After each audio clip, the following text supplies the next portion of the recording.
বন্ধুরা, আজ এই ভিডিওতে আমি বলতে চলেছি যে যদি কোনো ব্যক্তি ভগবান শ্রীকৃষ্ণের নাম বারবার নিজের মুখে নেয় বা যদি কোনো ব্যক্তি ভগবান শ্রীকৃষ্ণকে মনে মনে স্মরণ করে ও শ্রীকৃষ্ণের কাছে প্রার্থনা করে, তাহলে তার শরীরে কি পরিবর্তন লক্ষ্য করা যায়।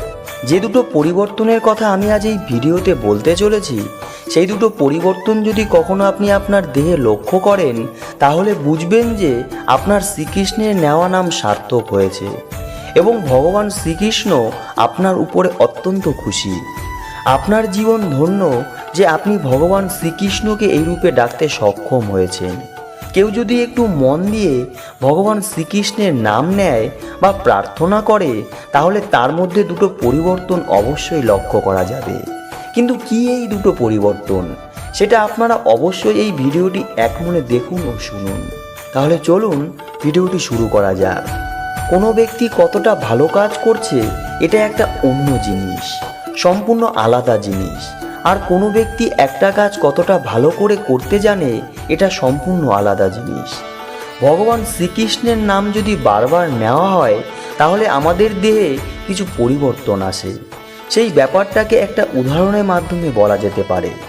হাতির সঙ্গে একজন মানুষ থাকে, যে হাতিটিকে সব জায়গায় নিয়ে যায়, তাকে মাহুত বলে। কিন্তু হাতিদের মধ্যে একটা বদ অভ্যাস আছে।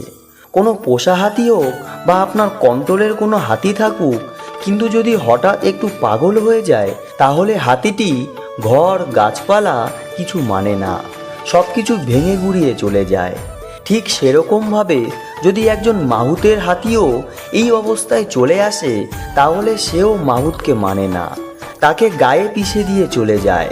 তখন সে হাতিটা সেটা দেখে না যে সে তাকে কত বছর ধরে ট্রেনিং দিয়েছে, শিক্ষা দিয়েছে, এসব কিছু দেখে না।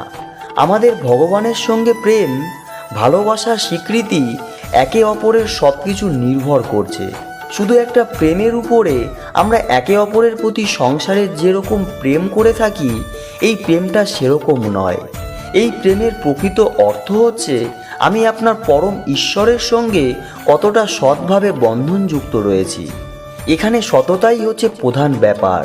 আপনি যতটা সত্যভাবে রয়েছেন, আপনি যেরকম রয়েছেন, প্রত্যেকটি সত্য কিন্তু পারফেক্ট নয়। প্রত্যেকটি সত্তার মধ্যে যেমন অনেক ভালো জিনিস আছে, তেমন অনেক খারাপ জিনিসও আছে।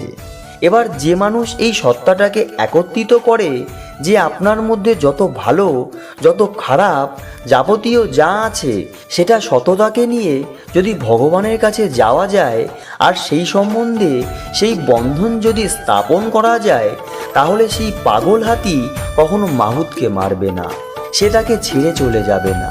কিন্তু যদি মাহুত শুধু হাতিটিকে ট্রেনিংই দিয়ে থাকে, কিন্তু কোনো সম্পর্ক যদি হাতির সাথে না বানায়, তাদের মধ্যে কোনো রকম যদি প্রেম ভালোবাসা না থাকে, যদি মাহুত কেবল তাদের মধ্যে একটু চুক্তি রাখে যে সে তার মালিক এবং হাতিটিকে তার মতো করে চলতে হবে, তাহলে পরে যেদিন হাতি পাগল হবে, সেদিনকে সে শুধু মাহুতকে পিষে দিয়ে বেরিয়ে আসবে। ভগবানের সঙ্গে আমাদের সম্পর্কটা অনেকটা এরকমই। অনেক সময় আমরা ভাবি যে আমাদের জীবনে খারাপ পরিস্থিতিতে, কঠিন পরিস্থিতিতে ভগবান আমাদের সাহায্য কেন করছে না। এর সঠিক কারণ যদি খোঁজার চেষ্টা করা হয়, তাহলে বোঝা যাবে যে আমাদের আসল অস্তিত্বটাকে ভগবানের কাছে নিয়েই যাই না। আমরা বলে থাকি যে এই মেয়েটাকে আমরা ভালোবাসি, কিন্তু এই মেয়েটার মা বাবা তাকে ধরে রেখেছে, তারা মেয়েটাকে আমার সাথে মেলামেশা করতে দিচ্ছে না। অনেক সময় এরকম হয় যে যেই মেয়েটিকে ভালোবাসা হয়, সেই মেয়েটি হয়তো দেখাও করতে পারে না। আবার এরকম হয় যে আমি সব কিছু করে বসে আছি, তাও আমি কিছু পাচ্ছি না।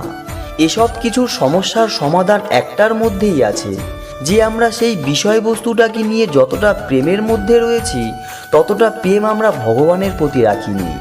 যেই মানুষটা ভগবানের প্রতি অতটা প্রেম, অতটা বিশ্বাস রেখেছে যে তিনি পরে সব কিছু ঠিক করে দেবে, যে জিনিসটা আজকে এত বিক্রি আছে, সে জিনিসটা সারা জীবন এরকম থাকবে না।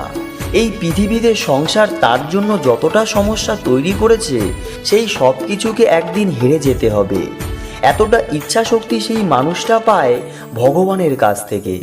যেখানে এই জিনিসটা নেই, সেখানে প্রশ্ন ওঠে আর সেই প্রশ্নটাকে বন্ধ করার জন্য মানুষ বিভিন্ন চেষ্টা চালিয়ে যায়।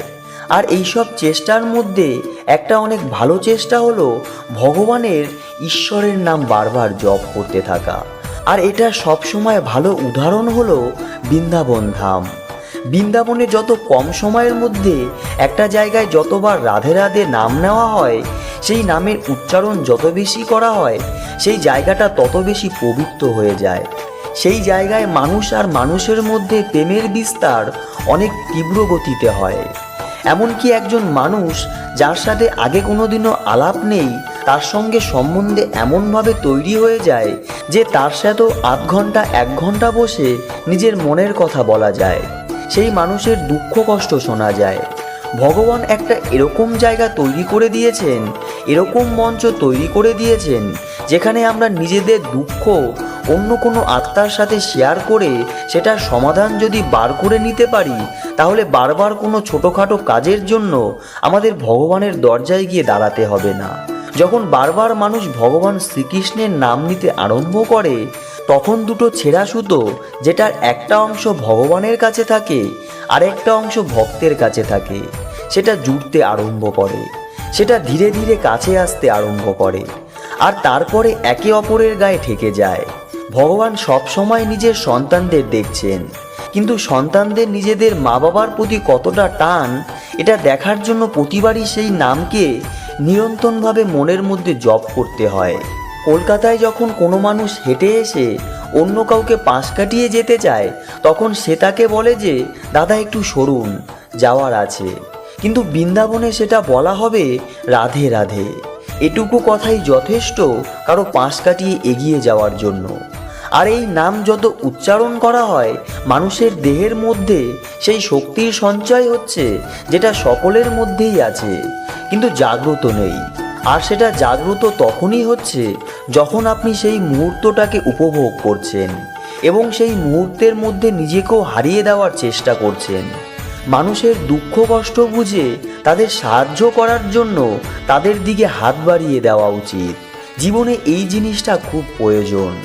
আমরা বলি যে শুধু ভগবানের নাম নিয়ে আর কি হবে, কিন্তু যদি তোমার মধ্যে বিশ্বাস থাকে তাহলে নাম নিলেই সব কিছু হয়ে যাবে।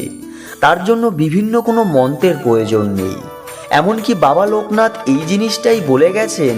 তিনি বলে গেছেন, আমাকে পাওয়ার জন্য কেউ বিভিন্ন জায়গায় গিয়ে সময় নষ্ট করো না, আমাকে পাওয়ার জন্য কেউ বিভিন্ন রকম আয়োজন পূজা করো না। আমাকে যদি আমার নিজস্ব রূপে পেতে চাও, তাহলে কেবল আমার নামটিকে জপ করো, আমার নামটিকে স্মরণ করো। আমার নাম যত উচ্চারণ হবে, সেই জীবের কল্যাণ ততই হবে। আমার নামই হচ্ছে মহামন্ত্র, আর এটা দিয়েই আমার পূজা সেরে নিও। আমার পূজাতে বেশি অর্থ নষ্ট বা বেশি সময় নষ্ট করো না। আর রাধে রাধে নামেরও আসল উদ্দেশ্য সেটাই। যদি তুমি মন্দিরে সময় দিতে না পারো তাহলে কোনো অসুবিধা নেই, কিন্তু যদি এই নামটি তোমার মনের মধ্যে সব সময় চলে, তাহলে তুমি স্নান করে আছো কি না তুমি খাবার খেয়েছো, তুমি কি অবস্থায় আছো, সেটা কিছু যায় আসে না। যেটা গুরুত্বপূর্ণ সেটা হলো তোমার অন্তর শুদ্ধ আছে কি না। যদি তোমার অন্তর শুদ্ধ থাকে, তাহলে সেই দুটো সুতো যেটা ছিঁড়ে গিয়েছিল সেটা কাছে আসতে আরম্ভ করে, তার মধ্যে গিঁট লাগতে আরম্ভ করে, আর সেই গিঁট সহজে ছিঁড়ে যায় না। তো বন্ধুরা, আজ এই পর্যন্তই। ভিডিওটি দেখে যদি ভালো লাগে তাহলে অবশ্যই একটি লাইক করবেন এবং সকলকে শেয়ার করে দেবেন, যাতে তারাও ভিডিওটি দেখে উপকৃত হয়। সবাই ভালো থাকবেন, সুস্থ থাকবেন। রাধে রাধে। জয় শ্রীকৃষ্ণ।